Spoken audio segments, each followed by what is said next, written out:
تو کیا ہم یہ کہہ سکتے ہیں کہ سعودی عرب اور چین کے جو ڈپازٹس ہمارے پاس موجود ہیں، اس کے علاوہ ہمارے پاس اس وقت صرف 1 ارب 70 کروڑ ڈالرز ہیں؟ دراصل بات یہ ہے کہ چائنیز جو ڈپازٹس ہیں وہ سواپ فنڈز ہیں، وہ آپ استعمال کر سکتے ہیں۔ جو ڈپازٹ ہے وہ خاص طور پہ جو سعودی عربیہ کا ہے 3 ارب ڈالر کا، وہ عام طور پہ ایسے پیسے ڈپازٹ رکھے جاتے ہیں تاکہ ریزروز کا لیول زیادہ لگے، مگر عام طور پر ان کو استعمال کرنے میں بہت دقت آتی ہے، عام طور پہ اجازت نہیں ہوتی ہے۔ تو ڈاکٹر صاحب، اگر ہم ان ریزروز کو استعمال نہیں کر سکتے تو ان کے ڈپازٹ ہونے کا فائدہ کیا؟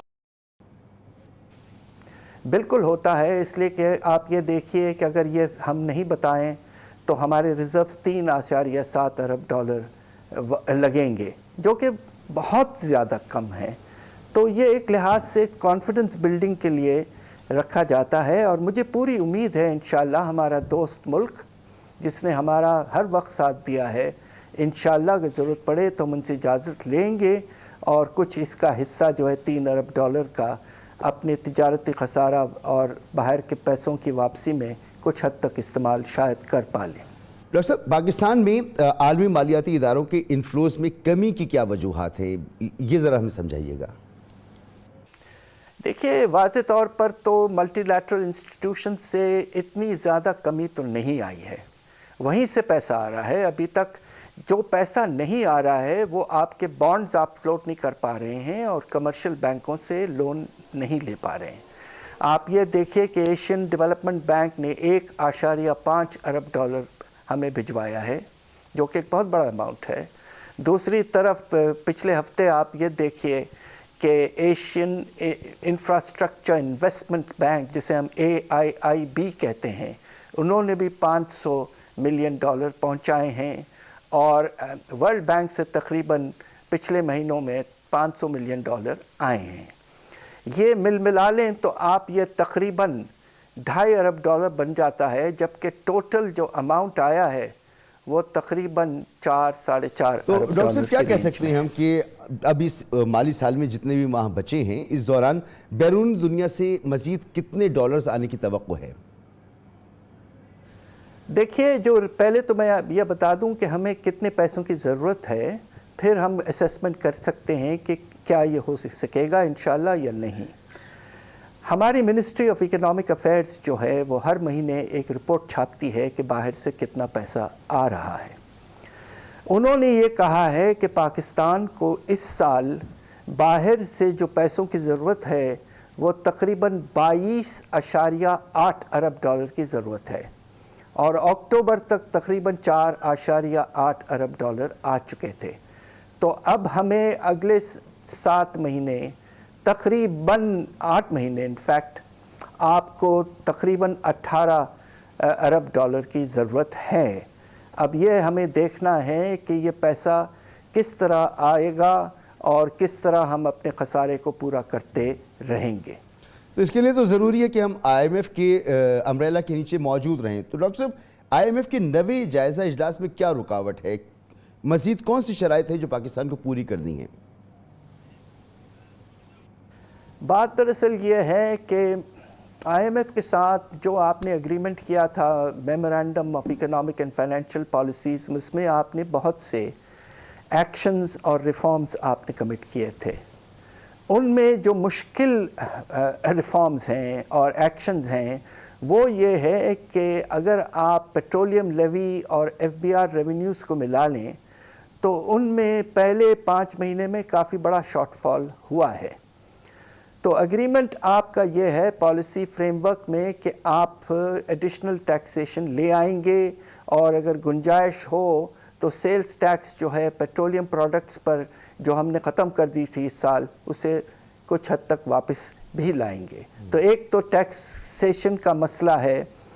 دوسری طرف جو مسئلے کھڑے ہوئے ہیں وہ یہ ہیں کہ آپ کو بجلی اور گیس کی نرخوں میں اضافہ کرنا ہے، اور حکومت کچھ حد تک اس بات سے گھبرا رہی ہے کہ اس کے نتیجے میں افراط زر جو ابھی بھی 25% تک پہنچ چکا ہے، خدا نخواستہ اور بڑھ جائے۔ مگر ہمیں اپنا سرکولر ڈیٹ کم کرنا ہے، اور بجٹ پہ جو سبسڈیز کا بوجھ ہے اس کو تقریباً آدھا کرنا ہے اس سال. تو یہ سخت اقدامات ہیں. ہم نے لیٹر آف انٹینٹ جو ہماری حکومت نے فائنانس منسٹر صاحب اور گورنر اسٹیٹ بینک نے ایشو کیا تھا IMF کو, اس میں موجود ہیں. اب سوال یہ ہے کہ پاکستان ان کو کر پائے گا یا نہیں. اب کوشش تو یہ یقیناً ہونی چاہیے کہ ہم اپنے جو کمٹمنٹس ہیں پورے کریں, اس لیے کہ اس وقت IMF کی چھتری کی پاکستان کو بہت ضرورت ہے. اس کے بغیر پیسے کا جو فلو چھوٹا موٹا ہے وہ بھی ختم ہو جائے گا.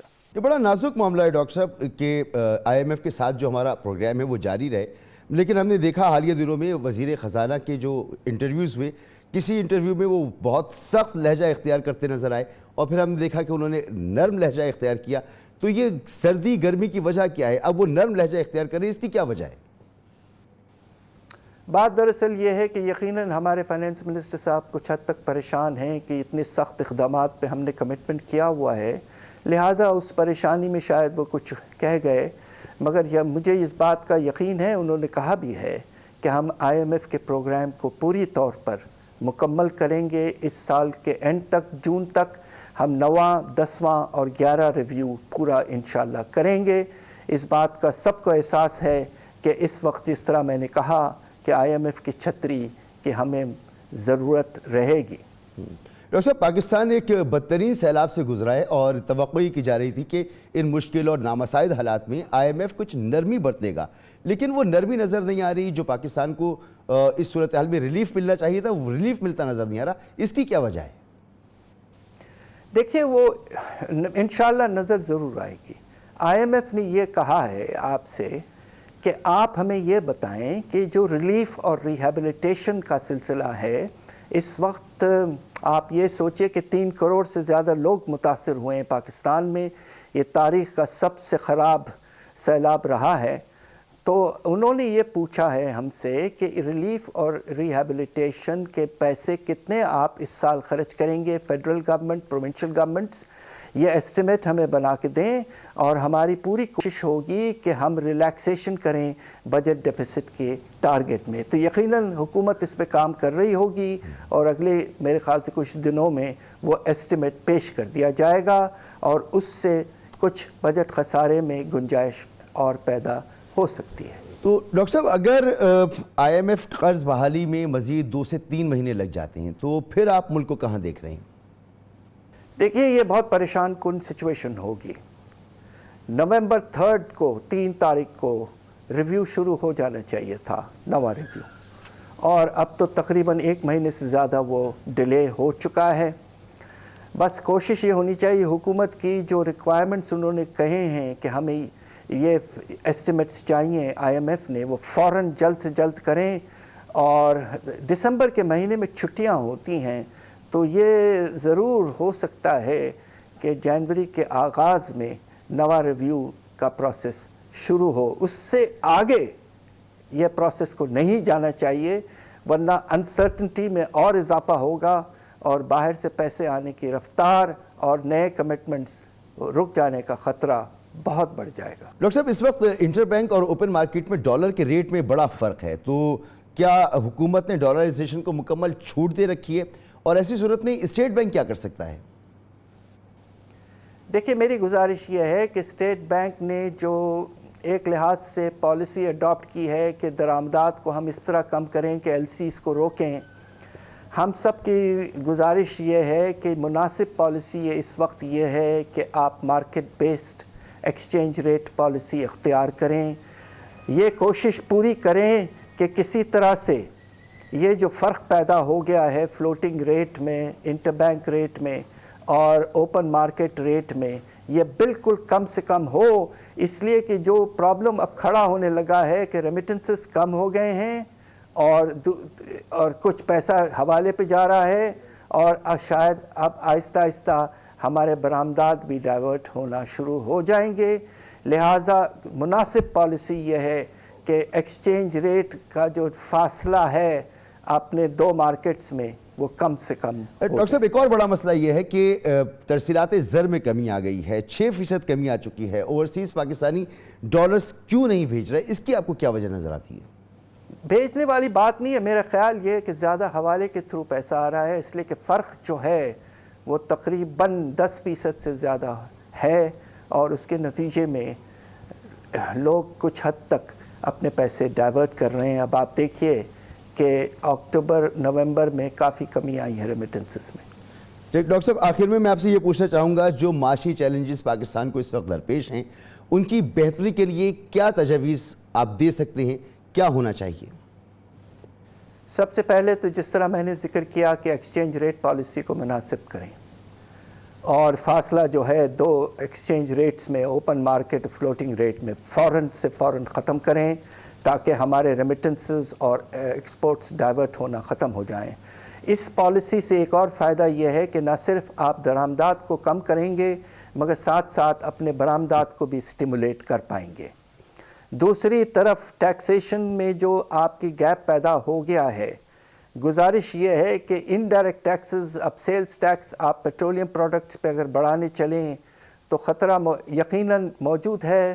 کچھ کم اس لیے ہوا ہے کہ باہر کی قیمت کم ہوئی ہے، کافی 20% کم ہوئی ہے تیل کی، مگر آپ کی کوشش یہ ہونی چاہیے کہ کسی طرح سے آپ ڈائریکٹ ٹیکسز میں اور کچھ حد تک امپورٹ ڈیوٹیز میں اضافہ کریں اور اس کے نتیجے میں ریونیوز میں اضافہ کریں، اور اگر آپ ایکسچینج ریٹ پالیسی کو مارکیٹ بیس کرتے ہیں تو اس سے بھی ریونیوز میں اضافہ ہو سکتا ہے۔ اور تیسری طرف جو سب سے اہم ایک طرح سے ہے کہ ہمارا پاور سیکٹر جو ہے، جسے انگریزی میں کہتے ہیں پاکستان کا بلیک ہول بن چکا ہے۔ آپ یہ سوچئے پچھلے سال سبسڈیز پر پاور سیکٹر اور باقی اسٹیٹ اونڈ انٹرپرائزز پر جو ہم نے خرچہ کیا، آپ کو حیرت ہوگی کہ ہمارے ڈیفنس ایکسپینڈیچر سے بھی زیادہ ہو گیا۔ یہ تاریخ کی پہلی دفعہ ایسا ہوا ہے۔ ہمارا سیکیورٹی سب سے اہم ہے اور ہمیں یہ انشور کرنا ہے کہ ہماری سیکیورٹی کے فل پروویژنز رہیں۔ آپ کو اسٹیٹ اونڈ کے جو آپ سبسڈیز وغیرہ دے رہے ہیں وہ کم کرنا بہت ضروری ہے، اور فوراً سے فوراً آپ مختلف اقدامات لیں، پرائیویٹائزیشن، پبلک پرائیویٹ پارٹنرشپ وغیرہ کی طرف آگے بڑھیں، اور اس طرح سے جو آپ کا خسارہ ہے پبلک سیکٹر کا اسے کم کرنے کی جلد سے جلد کوشش کریں۔